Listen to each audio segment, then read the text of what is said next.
Item ಯಾವುದೇ ಇರಲಿ try ಮಾಡಿ ಆಚಿ ಚಿಕನ್ ಮಸಾಲಾ. ಪೋಷಕರು ನಿಮ್ಮ ಬರವಣಿಗೆಗಳನ್ನ ಹೇಗೆ ಸಂಭ್ರಮಿಸ್ತಾ ಇದ್ರು ಸರ್? ಈಗ ಬರ್ದಾಗ ತಗೊಂಡು 100% ನಾವು ಬಾಲ್ಯದಲ್ಲಿದ್ದಾಗ ಏನೋ ಬರ್ದ್ವಿ, ಅವ್ರಿಗೆ ಓದು ಬರುತ್ತೆ ಅಂತ ತಗೊಂಡೋಗಿ ತೋರಿಸ್ತಿದ್ವಿ, ನೋಡಿ ನಾನು ಬರ್ದಿದ್ದೀನಿ ಅಂತ ಹೇಳಿ.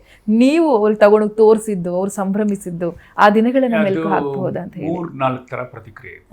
ಫಸ್ಟ್ ಕತೆ ಬರೆದಾಗ ಶಾಲೆನಲ್ಲಿ ಸಂಭ್ರಮಿಸಿ ಒಬ್ಬರು ಮೇಷ್ಟ್ರು ಎಲ್ಲರನ್ನು ಕೂಡ ಹಾಕಿ ಕತೆ ಓದೋ ಎಲ್ಲ ಓದಿಸಿ ಬೆನ್ ತಟ್ಟಿ ಶಾಲೆಗೆ ಅರ್ಧ ದಿನ ರಜಾ ಕೊಟ್ಟು ನೋಡ್ರೋ ಕತೆ ಬರೆದಿದ್ದಾನೆ, ನಮ್ಮ ಶಾಲೆ ಹೆಸರು ಹಾಕಿದ್ದಾರೆ, ವಿದ್ಯಾರ್ಥಿಗಳ ಇದ್ರಲ್ಲಿ ಬರೋದು ವಿಭಾಗದಲ್ಲಿ ಸ್ಪರ್ಧೆ ನೋಡ್ರು ಅಂತ. ಆ ಥರದ್ದಿತ್ತು ಒಂದು ಕೈಂಡ್ ಆಫ್ ಟೀಚರ್ಸ್. ಎಲ್ಲ ಟೀಚರ್ಸ್ ಅಲ್ಲ, ಬೇರೆ ಬಹಳಷ್ಟು ಟೀಚರ್ಸ್ಗಳಿಗೆ ಸಾಹಿತ್ಯೇತರ ಆಸಕ್ತಿ ಇರುತ್ತೆ. ಯಾರೋ ಭೂಗೋಳ ಪಾಠ ಮಾಡೋನಿಗೆ ಅದೇನೋ ಕತೆ ಬರೆದಿದ್ದಾನಂತೆ ಅಂತಿರುತ್ತೆ. ಕೆಲವು ಮೇಷ್ಟ್ರಿಗಿರೋದ ಅದರಲ್ಲೂ ಕೂಡ 2 ಗುಂಪಿತ್ತು. ನಾಟ್ ದಟ್ ಎಲ್ಲ ಟೀಚರ್ಸು ಬಂದು ಎನ್ಕರೇಜ್ ಮಾಡಿದ್ರು ಅಂತ ಅಲ್ಲ. ಕೆಲವರಿಗೆ ಏನೋ ಬರೀತಿದ್ದಾನಪ್ಪ ಪರವಾಗಿಲ್ಲ ಅಂತ ಅಂದ್ರು. ಕುಟುಂಬಕ್ಕೆ ಬಂದರೆ ನಮ್ಮ ಕುಟುಂಬದಲ್ಲಿ ನಮ್ಮ ತಾಯಿಗೆ ನನ್ನ ಬಗ್ಗೆ ತುಂಬ ಅಭಿಮಾನ ಇತ್ತು. ಅಕ್ಷರ ಕಲಿಸಿದ್ರು. ತಂದೆಯವರು ಮೌನಿಯಾಗಿ ನನ್ನನ್ನು ಬೆಂಬಲಿಸ್ತಾ ಇದ್ರು, ಏನೋ ಪ್ರಯತ್ನ ಮಾಡ್ತಿದ್ದಾನೆ ಅಂತ. ನನ್ನ ಅಕ್ಕ ಈಗ ಅವರು ಪುಷ್ಪ ನಾಗತಿ ಹೇಳಿ ಅಂತ ಆಕೆನೂ ಅನೇಕ ಪುಸ್ತಕಗಳನ್ನು ಬರೆದಿದ್ದಾರೆ. ಆಕೆಗೆ ಇಷ್ಟ ಆಯಿತು ನನ್ನ ಬೆಳವಣಿಗೆ, ನನ್ನ ಬರಹ ನೋಡಿ ಅಭಿಮಾನ ಪಡ್ತಿದ್ದಂಥ ಪ್ರಥಮ ಅಭಿಮಾನಿ ಇದ್ರೆ ಅವಳೇ ಇರ್ತಿದ್ಲು. ಅಣ್ಣನಿಗೆ ಇದೆಲ್ಲ ಇಷ್ಟ ಇರಲಿಲ್ಲ. ತೊಡಗ ಕಡೆ ಏನೋ ಸುಮ್ಮನೆ ಟೈಮ್ ವೇಸ್ಟ್ ಮಾಡ್ತಾನೆ ಅನ್ನೋ ಥರದ ಅವನಿಗೊಂಥರದ ನಿಷ್ಠುರ ವ್ಯಕ್ತಿತ್ವ ಅಥವಾ ಸಾಹಿತ್ಯಿಕ ಮನಸ್ಸು ಇರಲಿಲ್ವೇನೋ ಗೊತ್ತಿಲ್ಲ ಅವನಿಗೆ. ಸೊ ಅಣ್ಣನಿಂದ ಕಟು ವಿಮರ್ಶೆ, ಅಕ್ಕನಿಂದ ಅಭಿಮಾನದ ವಿಮರ್ಶೆ, ಶಾಲೆಯಲ್ಲಿ ಮಿಶ್ರ ಪ್ರತಿಕ್ರಿಯೆಗಳು. ನನ್ನ ಸಹಪಾಠಿಗಳಿಗೆ ಒಬ್ಬನಿಗೂ ಬರೆಯಪ್ಪ ಹೆಚ್ಚಿಗೆ ಕತೆ ಬರೆಯಪ್ಪ, ಸ್ಕೂಲಿಗೆ ರಜೆ ಕೊಡ್ತಾರೆ, ಶಾಲೆಗೆ ರಜೆ ಕೊಡ್ತಾರೆ ಅನ್ನೋ ಕಾರಣಕ್ಕೆ ಬರೆಯೋಕೆ ಹೇಳ್ತಿದ್ರು ಅವರು. ಅಂದರೆ ಪ್ರತಿ ಸರಿ ಬರೆದಾಗ ರಜೆ ಕೊಡ್ತಿರ್ಲಿಲ್ಲ. ಮೊದಲ ದಿನ ಬರೆದಾಗ ಮೊದಲ ಸಲ ಆ ಥರದೊಂದು ಅಕೇಶನ್ ಥರ ಆಗಿತ್ತು. ಹೀಗೆ ಸಾಹಿತ್ಯ ಏನು ಮಾಡುತ್ತೆ ನಮ್ಮನ್ನು, ಒಂದು ಸಾಮಾಜಿಕ ಜವಾಬ್ದಾರಿ ಬರುತ್ತೆ. ಇದನ್ನು ಬರೀಬೇಕು, ಇದನ್ನು ಹೇಳಬೇಕು, ನಾನು ಬದುಕ್ತಿರೋ ಸಮಾಜಕ್ಕೆ ಇದನ್ನು ಹೇಳಬೇಕು, ಇದು ಅಗತ್ಯ ಇದೆ ಅನ್ನುವಂಥ ಒಂದು ಸೋಷಿಯಲ್ ರೆಸ್ಪಾನ್ಸಿಬಿಲಿಟಿ ತಂದುಕೊಡುತ್ತೆ. And it's a lonely journey, ಇದು ಒಂಟಿ ಪ್ರಯಾಣ ಅನ್ನುವಂಥ ಜಾಗೃತಿಯನ್ನು ತಂದುಕೊಡುತ್ತೆ. ಇವೆರಡನ್ನು ನಾನು ಬಹಳ ಬೇಗನೆ ಬಹುಶಃ ಹೈಸ್ಕೂಲ್ ದಾಟಿ ನನ್ನ ಮೊದಲ ಕಥಾ ಸಂಕಲನ ಪ್ರಕಟವಾಗಿದ್ದು ನಾನು ಪ್ರಥಮ BA ವಿದ್ಯಾರ್ಥಿ ಮೈಸೂರು ಮಹಾರಾಜ ಸಂಜೆ ಕಾಲೇಜು 1981 ನನ್ನ ಫಸ್ಟ್ ಬುಕ್ ಪಬ್ಲಿಷ್ ಆಗಿತ್ತು. ಆಗ ನನಗೆ ಅದು ಒಂದು ದಾರಿ ನಿಚ್ಚಳವಾಗ್ತಾ ಹೋಯಿತು. ಕನ್ನಡ ಸಾಹಿತ್ಯ ತಗೊಂಡೆ, ಓದ್ತಾ ಹೋದೆ, ಲಿಟ್ರೇಚರ್ನ ಕನ್ನಡ MA ಮಾಡಿದೆ. ಸಾಹಿತ್ಯದ ವಿದ್ಯಾರ್ಥಿ ಆದಾಗ ಒಂದು ಇನ್ನೊಂದು ಶಿಸ್ತು ಬರುತ್ತೆ. ಡಸನ್ ಮೀನ್ ಎಲ್ಲ ಸಾಹಿತಿಗಳು ಕನ್ನಡ MA ಮಾಡಬೇಕು ಅಂತ ಅಲ್ಲ. ಕನ್ನಡ MA ಮಾಡಿದ್ರಲ್ಲ ಸಾಹಿತಿಗಳಲ್ಲ, ಅಧ್ಯಾಪಕರಾಗ್ಬೋದು.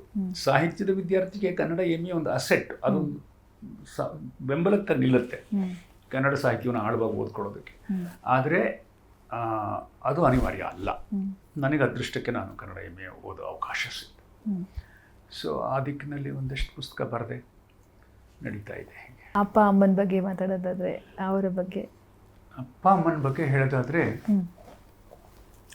ನಮ್ಮ ತಂದೆ ಬಹಳ ಮಿತ ಭಾಷೆ, ಮೌನಿ, ತುಂಬ ಕಡಿಮೆ ಮಾತಾಡೋರು ಮತ್ತು ತುಂಬ ಆರ್ಥಿಕ ಸಂಕಷ್ಟದಲ್ಲಿದ್ದರು.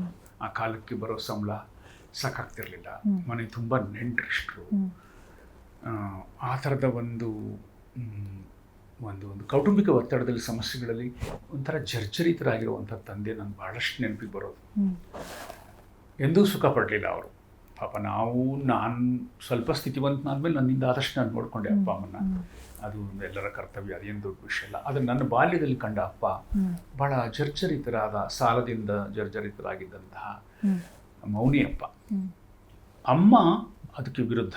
ಅಮ್ಮ ಭಯಂಕರ ಕೋಪಿಷ್ಠೆ, ಅಗ್ರೆಸಿವ್, ಶಿಸ್ತು, ನಾವು ಯಾರ ಮುಂದೆ ತಲೆ ತಗ್ಗಿಸಬಾರ್ದು, ಬೇಡಬಾರ್ದು, ಸ್ವತಂತ್ರವಾಗಿ ಬದುಕಬೇಕು, ಮಕ್ಕಳನ್ನು ಚೆನ್ನಾಗಿ ಬೆಳೆಸಬೇಕು ಅಂತ ಹೇಳಿ ಅಪ್ಪನ ವಿರುದ್ಧ ಆಗಾಗ ಹರಿಹಾಯ್ತಿದ್ದಂತಹ, ಹೆಚ್ಚು ಅಗ್ರೆಸಿವ್ ಆದಂತಹ, ಲಂಕೇಶರ ಕವಿತೆಯಲ್ಲಿ ಅವ್ವ ಅಂತ ಒಂದು ಕವಿತೆ ಇದೆಯಲ್ಲ, ಆ ಥರದ ಅವ್ವ ಲಂಕೇಶರ ಅವ್ವ ಕಪ್ಪು ಕರಡಿ, ನಮ್ಮಮ್ಮ ಬಿಳಿ ಕರಡಿ ಅಷ್ಟೇ, ಆ ಥರ ಇತ್ತು.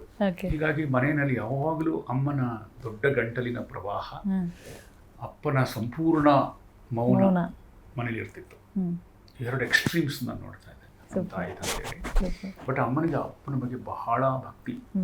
ಏನು ಜಗಳ ಮಾಡೋದಕ್ಕೆ ಮುಂಚೆ ಮಾಂಗಲ್ಯನ ಒತ್ಕೊಂಡು ಕಾಲಿಗೆ ನಮಸ್ಕಾರ ಮಾಡಿ ಅನಂತರ ಬೈಲ ಶುರು ಆಗೋದು. ಓ ಸೂಪರ್. ಆ ಒಂದು ವೈರುಧ್ಯ. ಅಂದ್ರೆ ನಮಸ್ಕಾರ ಮಾಡ್ತಿದ್ದಾರೆ ಅಂದ್ರೆ ಈಗ ಜಗಳ ಆಡ್ತಾರೆ. ನಮಸ್ಕಾರ ಮಾಡಿ ಆದ್ಮೇಲೆ ಬೈಗಳದ ಪ್ರವಾಹ ಏನು ನಿಲ್ತಿರ್ಲಿಲ್ಲ. ಎಲ್ಲ ನೀನು ಹಿಂಗ್ ಮಾಡಿದೆ ಹಂಗ್ ಮಾಡಿದೆ ನೀನು ಅಂತ ಹೇಳಿ ತಂದೆ ಸಾಲ ಮಾಡ್ಕೊಂಡ್ ಬಂದಿದ್ರೆ ಅದ್ರ ಬಗ್ಗೆ ಎಲ್ಲ ಸಿಕ್ ಮಾಡ್ಕೊಳ್ಳೋರು. ಈಗ ನೆನಪು ಮಾಡ್ಕೊಂಡ್ರೆ ನಮ್ಮ ಮಕ್ಕಳು ಅವ್ರ ಬಾಲ್ಯದಲ್ಲಿ ನಮ್ಮನ್ನು ಹೆಂಗೆ ಹೇಳ್ತಾರೋ ಮುಂದೆ ಗೊತ್ತಿಲ್ಲ. ಆ ಥರ ಇತ್ತು. ಆಮೇಲೆ ತಂದೆ ಟೀಚರ್ ಆಗಿ ಒಂದು ಸೈಕಲ್ ಇತ್ತು. ಆ ಸೈಕಲ್ ಹೊತ್ಕೊಂಡು ಪಕ್ಕದ ಹಳ್ಳಿಗಳಲ್ಲೆಲ್ಲ ಸರ್ಕಾರಿ ಶಾಲೆ, ಪ್ರೈಮರಿ ಶಾಲೆ ಟೀಚರ್. ಬರುವಾಗ ಯಾರೋ ಒಬ್ಬ ಬಡ ಹುಡುಗನ ಕರ್ಕೊಂಬರೋರು. ನಮಗೆ ಊಟಕ್ಕೆ ಇರ್ತಿರ್ಲಿಲ್ಲ.